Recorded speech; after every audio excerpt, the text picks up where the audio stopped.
really notice a lack of screaming rhythm, and he's definitely connecting. Very thrifty with his punches. He knows exactly when to throw. He doesn't waste a lot. And she would be screaming loudly right now based on the way he's attacked in this first round going upstairs. Wow. Up something or he's going to stop the fight. Yeah, he better throw some punches, and there he goes in again with the jab, trying to follow up. We saw the good shot early. Taking his time, jabbing. And the right hand, and the left. These are wide open up top. And that's it. For guys when they realize they're hard down to continue on that road. Trapping him again. Swinging on top. He's well set to come up top. Right now, To the body shot, right?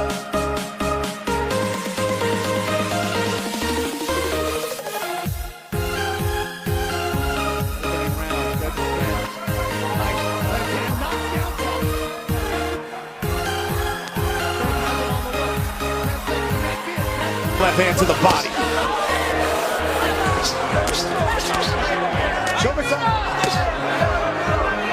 And Spence is backing up Castro. It's become target practice. Big right hook by Spence. 20 seconds. This is the equivalent of a 30-second timeout. Right. And here he comes. Here comes the barrage. It's become target practice now for Spence. Robert Byrne anytime. Castro's ready to go. Show us up. Show us up. More Robert Byrne needs to see. Oh, this is it. And fine in super slow-mo. Look at these shots. Oh, that left uppercut. Well, that was enough. Olympic y buena suerte. Good luck. Touch him up. The bell and round involved in his second. Unification fights and will join just Mayweather in defeating Hall of Famer. They're exchanging jabs to the body. Landed first among welterweights, throws 67 punches among welterweights, so his numbers are very good. And both Game style coming into his fight. Is he going to box? Counter puncher. He said, the jab of Spence. There's a triple. Create some opportunities to go to the body for Spence. They actually both land almost the same amount to the body. Seen that jab really well. At moments, Spence obviously hard to do, actually, to counter punch a jab and throw. Olympics. Ugas won a bronze medal at the 2008 Olympics. Errol Spence. This is his third fight at AT&T jabs. Ugas threw less than half the amount of punches of Spence, but he's doing so here also. Pulling back straight, 1-2, waiting. Be a 12-round split decision, September 2019 to Adine. The thing they have in common is that both those fights were Sean Porter welterweight matches. Spence landed a left hand upstairs. There's a sharp 1-2 combination. I mean, basics, but it's really good for straight punches, jab. Straight to the body there. Looking to bully Spence, but with the high guard and smiling and thrown 32 punches in this round. He's been very economic. Thinker in there. Chance to land an uppercut. Well, very interesting that you said that. It's an well, we talk coming to who's making mistakes right now. Errol Spence really setting up that jab. Yeah, trying to land that uppercut. Lost it from too far out, though. And he's between Spence and Ugas, and Spence now beginning to, but not all of them. A short left uppercut got in on the inside. And right there is when you know what he's thinking. He's really setting up his.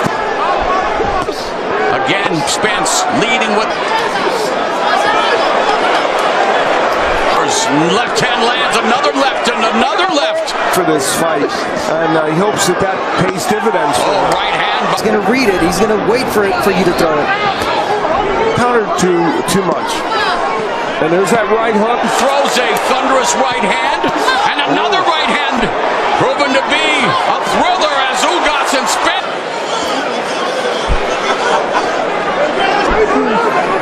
There's more indications from the coach. He said, "Go." Be overstated.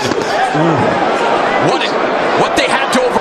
Ugas, you can tell already, trying to throw more of those rights. Spence come back with anything, so Spence has to keep that volume. And Spence avoiding that left, but Spence beginning to really find a rhythm. guard. It didn't quite get there, but you'll see more of it. Oh, That was a little low. I'm liking right now. Yeah.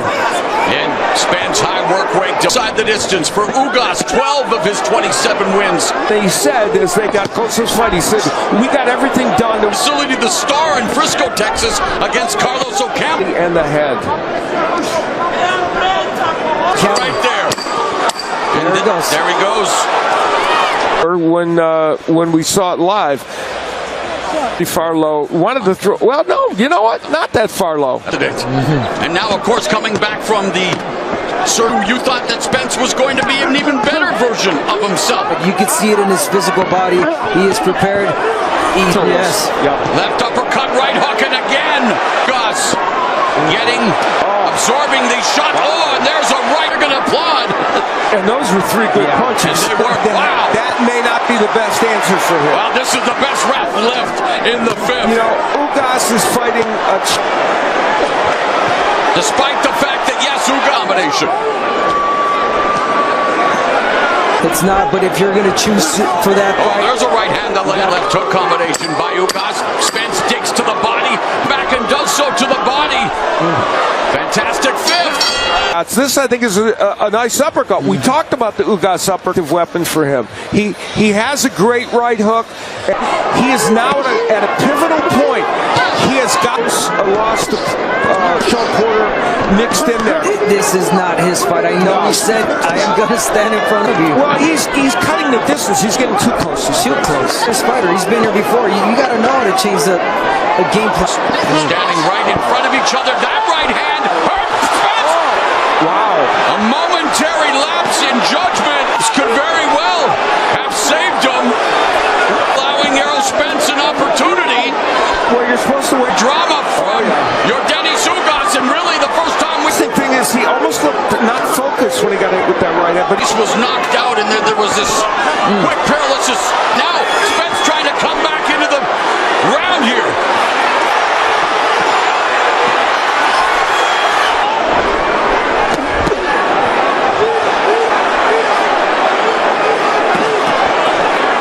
What do they have in store for us for the second half? Get nailed by a right hand by Ugas. Now, was Lawrence Cole cushioning? So the mouthpiece would come out from this, kind of Ugas would have won. Fascinating sequence. Yeah, fascinating first 6 rounds. Yes. We begin the second. Who straps? Yordenis Ugas has won. Terrence Crawford. Punch that clearly hurt Spence. The first round I gave it to Spence. Then he was winning each round. The crowd erupting here at AT&T.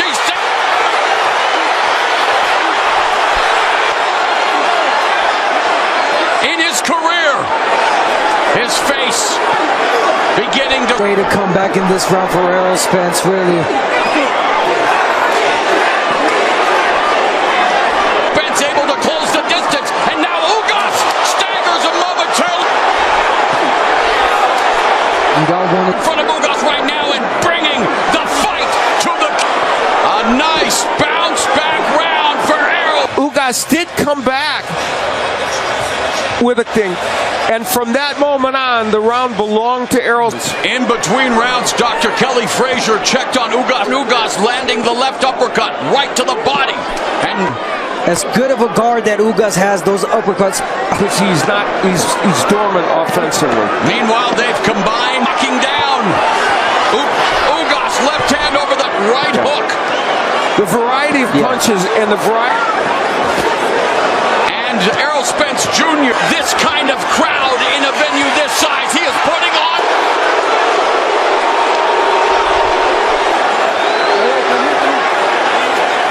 This kind of assault by Errol Spence Jr.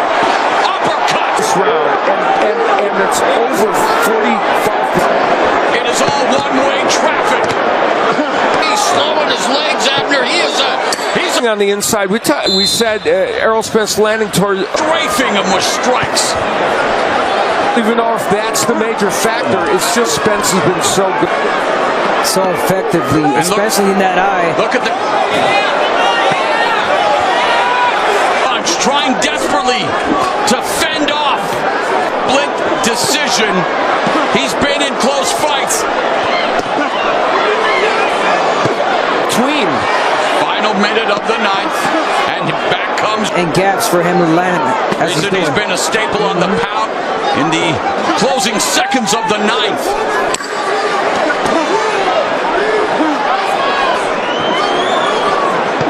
As you mentioned, he's right in the range of what he normally does. 46. Have to land something major. And a reminder to people, That upper to absorb. I don't think much by now. Well, on shutting down the title reign of Yordenis.